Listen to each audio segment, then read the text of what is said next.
Ladies and gentlemen, today I invite you to take a look not at the world outside, but at the world within. Because it's not always the weight of the world that holds us back, it's the way we carry it. It's the story we tell ourselves when we rise in the morning and when we lay our heads down at night. Some of us have been walking around with chains not forged by circumstance, but by the quiet beliefs we've planted deep in our hearts. I'm not enough, I can't change, this is just who I am. But I want to tell you something powerful today, something rooted not in wishful thinking, but in the deep workings of the human mind and spirit. You have the power to change your life by changing the way you explain it to yourself. You don't need to wait for someone to come and rescue you. You don't need the perfect conditions, the perfect past, or the perfect plan. What you need is to wake up to the truth that your thoughts, your beliefs, and the way you make sense of your story, that's the soil where your future grows. And tonight, we're going to break some of that old ground and start planting something new. We are not just shaped by the things that happen to us. No, we are shaped far more deeply by the way we explain those things to ourselves. Every one of us carries a voice within, a storyteller that never sleeps. It speaks when we fail. It speaks when we succeed. It speaks when we're alone and when no one else can hear. And what it says matters. That voice, that inner narration becomes the blueprint of your identity. It tells you who you are, what you're capable of, and what kind of life you deserve. Some people live their whole lives under the weight of a lie told by that voice, a lie that started somewhere in childhood, or in a moment of rejection, or after a failure that hit so hard it shook the soul. Maybe it whispered, "You're not smart enough. You'll never be loved. You always mess things up." And over time, these whispers became beliefs. Those beliefs became a lens, and that lens became a cage. You see, your mind doesn't just record reality, it interprets it. That's the heart of self-attribution. You give meaning to what happens to you, and that meaning becomes your truth. If you fall short on a goal, and your mind says, "I failed because I'm worthless," that belief will plant a seed of shame that can grow roots so deep it strangles your confidence. But if instead your mind says, "I failed because I'm learning, and I will come back stronger," then you've planted something very different. You've planted power. You've planted growth. The stories we tell ourselves become the foundations of our identity. And identity is not something you're born with fully formed. It's something you shape day by day, thought by thought. If you keep telling yourself the story of a victim, you'll live as one. But if you start telling yourself the story of a fighter, a learner, a builder, a light bringer, then you'll begin to walk and talk and act like one. You'll rise with purpose and move with conviction. Because you're not just reacting to the world anymore, you're responding to the truth you've chosen to believe. Some people say they're stuck, but they're not stuck in their job or their town or their relationships. They're stuck in a story that says change is impossible. But I believe the moment you change the way you speak about your life, even to yourself, that's the moment you begin to unlock potential you never knew was there.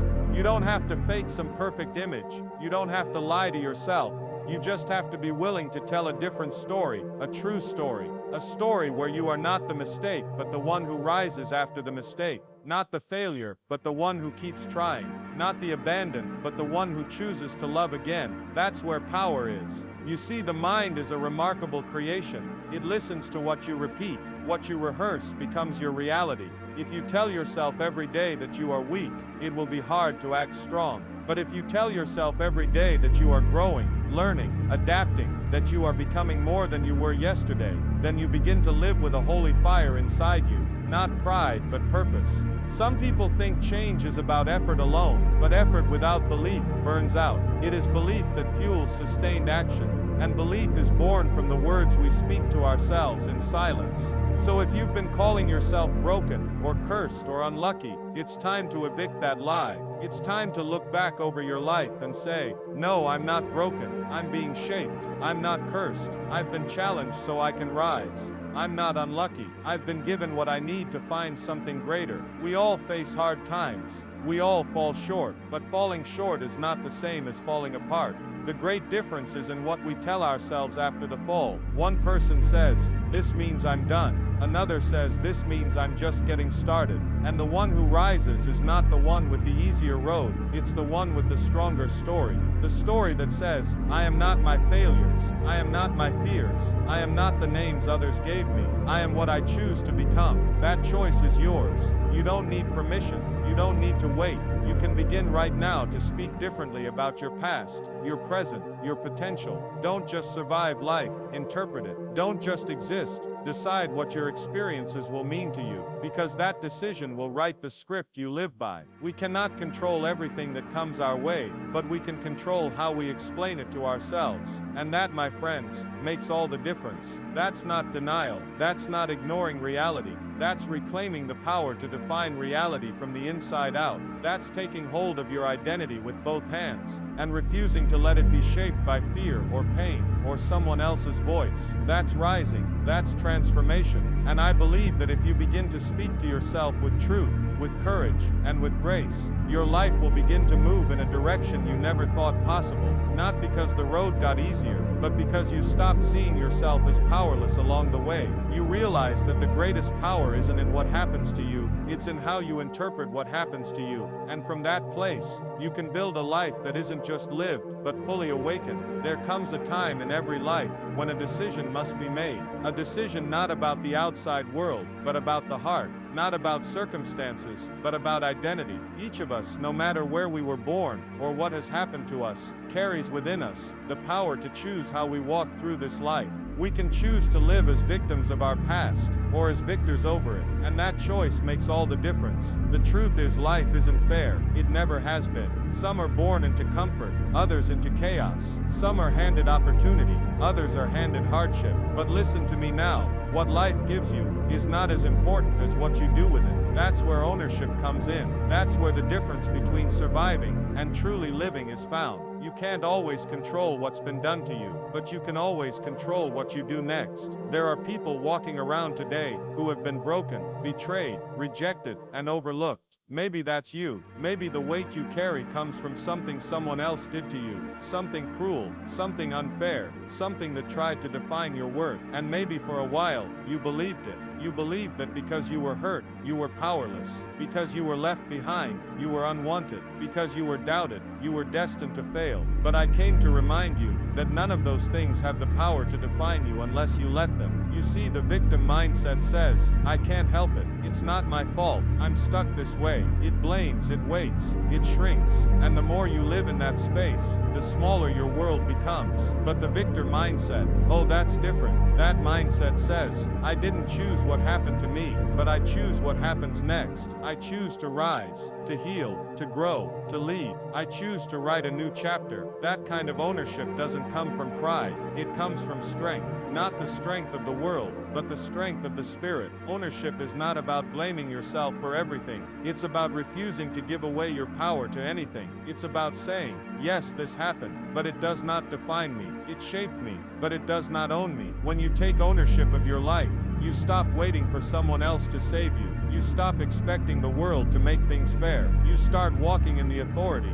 that comes from knowing your life is your responsibility. And that is the most empowering truth of all. So many people are waiting for a change in their circumstances before they change their mindset. But hear this, the change in mindset must come first. Victors don't wait for the storm to pass. They learn how to walk through it. They don't wait for permission. They create purpose. They don't ask, why me? They ask, what now? And when that shift happens inside a person, when that fire is lit, it is a force that cannot be stopped. It doesn't mean you won't feel pain. It doesn't mean you won't stumble. But when you've made the decision to live as a victor, your pain becomes fuel, and your stumbles become steps. You begin to realize that your past is not a prison but a platform, that what was meant to break you can be used to build you, that the same fire that tried to consume you can be the fire that refines you. Because when you take ownership, you take back your story. And let me tell you something, there is a warrior inside of you. Maybe it's been sleeping, maybe it's been wounded, but it's there, and it wakes up the moment you stop saying, I can't, and start saying, I will rise, I will take the pieces of my life, and build something greater. I will turn my scars into strength, and my trials into testimony. I will stop waiting for someone else to fix what only I can take responsibility for. That is ownership. That is victory. And make no mistake, this is not a one-time decision. Every day, life will try to drag you back into the mindset of the victim. Every day, there will be reasons to complain, to blame, to give up, but you have to make the choice again and again, to live above that, to stand in your truth, to believe that your destiny is not controlled by what you've been through, but by what you're willing to do about it. You were not born to live small. You were not created to walk in defeat. There is more for you, more strength, more joy, more purpose, but it begins with taking ownership of your life. Stop giving your power to your past. Stop waiting for someone to rescue you. You have everything you need to begin, right now. No more excuses, no more delays. Choose to be the author, not the victim. Choose to be the warrior, not the wounded. Choose to live like the victor you were always meant to be, because the moment you do, the world won't be able to ignore the fire that burns within you, and nothing, no loss, no failure, no fear, will be able to hold you back from the life that's waiting on the other side of that decision. The choice is yours, always has been, always will be. There's a battle going on in the minds of men and women, and it's not just a struggle between good and evil, it's a struggle between belief and doubt, between limitation and possibility. And this battle isn't happening in the streets, or on the news, it's happening in your thoughts, right there deep inside, in the quiet moments when no one else can hear. Your mind is either building your future or burying it, because the way you think about yourself determines the kind of life you live. And tonight I want to speak to the part of you that is tired of being stuck, the part of you that's been living under the weight of a mindset that says, you can't change, you're just not made for more, you've reached your limit. That, my friend, is what we call a fixed mindset. It's a belief that your abilities are carved in stone, that your intelligence is set, that your worth is tied to performance, and that failure is something to be feared. People living under a fixed mindset walk through life trying to prove themselves, hiding their weaknesses, avoiding challenges, and giving up when the road gets hard. Why? Because deep down, they believe their value is fragile, that one mistake could reveal they're not enough. So they play it safe, they stay small, and the saddest part is they never discover what they're truly capable of. But there's another way, a higher way, a way that leads not just to success but to freedom. It's called a growth mindset, and it's not some fancy phrase or empty slogan. It's a truth that will set you free. The growth mindset says, I'm not defined by where I started, I'm defined by how I respond. It says, my brain can change, my heart can grow, my future is not fixed, it's being written with every step I take. The growth mindset doesn't fear failure, it embraces it, because failure becomes a teacher, not a judge. It becomes the road to wisdom, not the end of the line. Now I want to talk to you about the power of attribution. That's a big word, but don't let it scare you. Attribution simply means how you explain the things that happen to you. And this, my friend, is where the real transformation begins, because your mind is always making sense of the world. When you win, when you lose, when you fall short, when you succeed, your mind says, why? And how you answer that question becomes the script you live by. If you say, I failed because I'm stupid, because I'm not good enough, because I'm just not cut out for this, then you're reinforcing a fixed mindset. You're building a wall around your potential, brick by brick. But if you say, I failed because I didn't try the right strategy, because I haven't learned this yet, because I need more practice, then you're rewiring your brain to believe in growth. That simple shift right there is what turns a victim into a learner, a quitter into a fighter, and a doubter into a doer. You begin to see obstacles not as dead ends, but as detours. You stop measuring yourself by where you are, and start measuring yourself by how far you're willing to go. You stop asking, am I good enough? And start asking, how can I get better? This change doesn't happen overnight. It takes intention, it takes repetition, and it takes courage, because choosing a growth mindset means being honest about your weaknesses. It means being vulnerable enough to learn. It means stepping into discomfort, knowing that discomfort is the soil where greatness grows. And let me tell you, there is greatness in you. There's potential in you that hasn't even been touched yet. There are strengths waiting to be discovered, skills waiting to be developed, dreams waiting to be chased. But none of it will happen if you stay locked inside a mindset that says, I can't. You were not created to live in fear of failure. You were not designed to be limited by your past. You were meant to grow, to rise, to stretch beyond what you thought was possible. And it begins with the way you speak to yourself, the way you interpret your life. Every time you fail, you have two choices. You can say, "This proves I'm not enough," or you can say, "This proves I'm learning." Every time you fall, you can say, "I'm broken," or you can say, "I'm building something better." Every time life pushes you down, you can stay there, or you can use it as a launching pad to rise higher. The truth is, your brain is not fixed. Science tells us that it changes, it rewires, it grows new connections when we challenge it, and your spirit is the same. It gets stronger when tested, it gets deeper through trial. So don't you dare let a fixed mindset rob you of the life you were born to live. Don't you dare believe that your current struggle is the end of your story. It's just a chapter, and you're the one holding the pen. You see, the most powerful thing you can do is take ownership of your thinking. Don't let your thoughts run wild. Don't let old patterns decide your future. Rewire the loop. Interrupt the lie. Replace it with truth. You are capable of change. You are capable of growth. You are capable of becoming more than you ever imagined. Not because you were born perfect, but because you were born with the ability to grow. So rise up. Speak to yourself like someone who is becoming. Walk through life like someone who is learning. Face your challenges like someone who is growing, because that's who you are. Not a finished product, but a work in progress. Not a fixed mind, but a renewing mind. Not limited, but limitless. When you live from a place of growth, of courage, and of relentless belief that you are being shaped into something greater than you can yet see. And it all begins with the choice to rewire how you explain your life, and to believe, deep down, that your best days are still ahead. There's a moment in every life when the winds of disappointment blow hard, when the sky turns dark, and the path you thought was certain suddenly disappears. And in that moment, you face a question that cuts deeper than any wound. What does this failure mean? For some it becomes a full stop, for others, a comma, and for a few, for those who dare to look deeper, it becomes the beginning of something greater. Because failure, my friend, is not your enemy, it's your invitation. It's the fire that forges. It's the soil where your roots grow strong.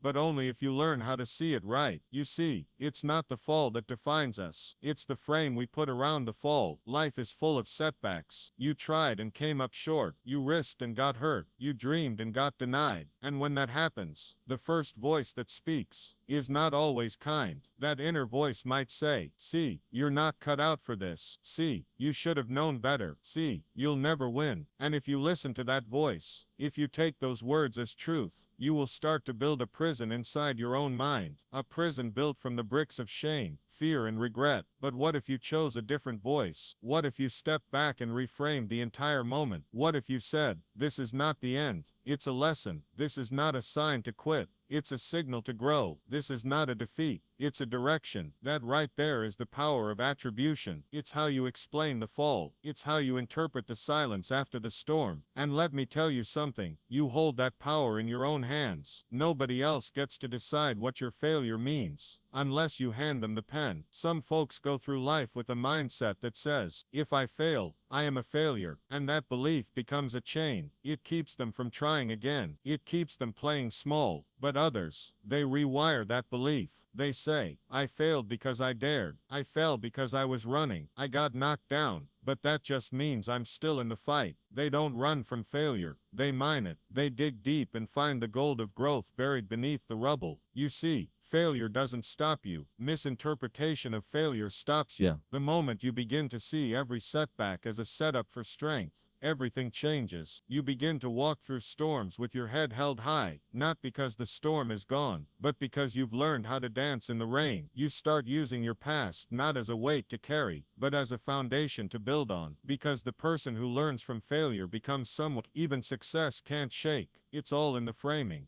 Take a picture of a cracked wall, and if you zoom in close enough, all you see is brokenness. But zoom out, pull the lens back, and you might see the beginning of a renovation, a breakthrough in progress. Your life is no different. Zoom in on a failure, and it may look like the end, but step back with the right perspective, and suddenly you'll see how that failure was the very thing that pushed you toward your purpose. That moment you were rejected, maybe it was protection. that door that closed. Maybe it redirected you to something far better than you ever asked for. But this kind of perspective doesn't come naturally. It comes with practice. It comes from choosing again and again to see with eyes of growth, to speak with words of life. When you fall short, don't say, "I always mess up." Say, "I'm learning how to do better." When you're told no, don't say, "I'm not wanted." Say, "I'm being guided somewhere else." When the plan falls apart, don't say, "I'm cursed." Say, "I'm being called to something greater." Reframing failure is not denial. It's not pretending things didn't hurt. It's not painting over the pain with shallow positivity. No, it's deeper than that. It's truth. It's saying, "Yes, I felt the sting. Yes, I cried the tears. But I refuse to let this moment define my worth. I refuse to carry this as a label. I will carry it as a lesson. I will rise, not in spite of it, but because of it."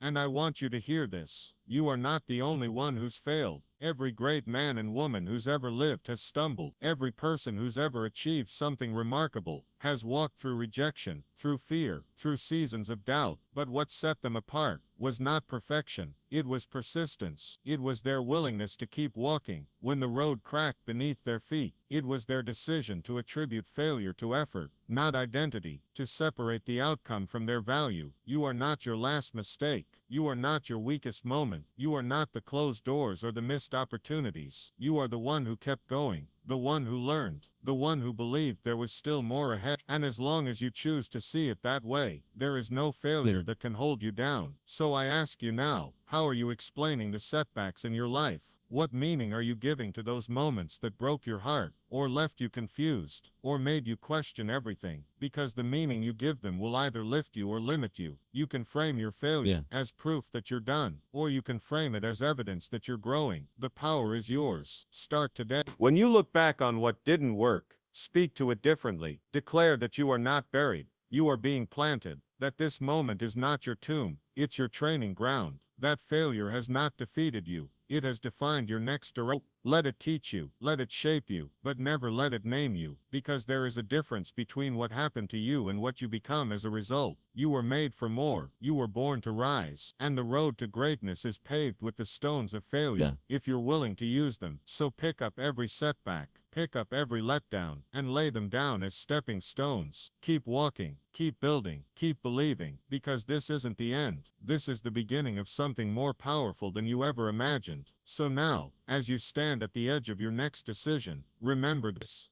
Failure is not your foe, it is your forge. The setbacks, the heartbreaks, the disappointments, each one holds a gift if you're willing to look again. Don't run from them, reframe them, let them shape your character, not your chains. You are not here to stay down, you are here to rise. With every fall you're getting stronger, with every stumble, you're getting wiser. The road ahead is still yours to walk. Step forward with courage, because the best chapters of your story are still waiting to be written.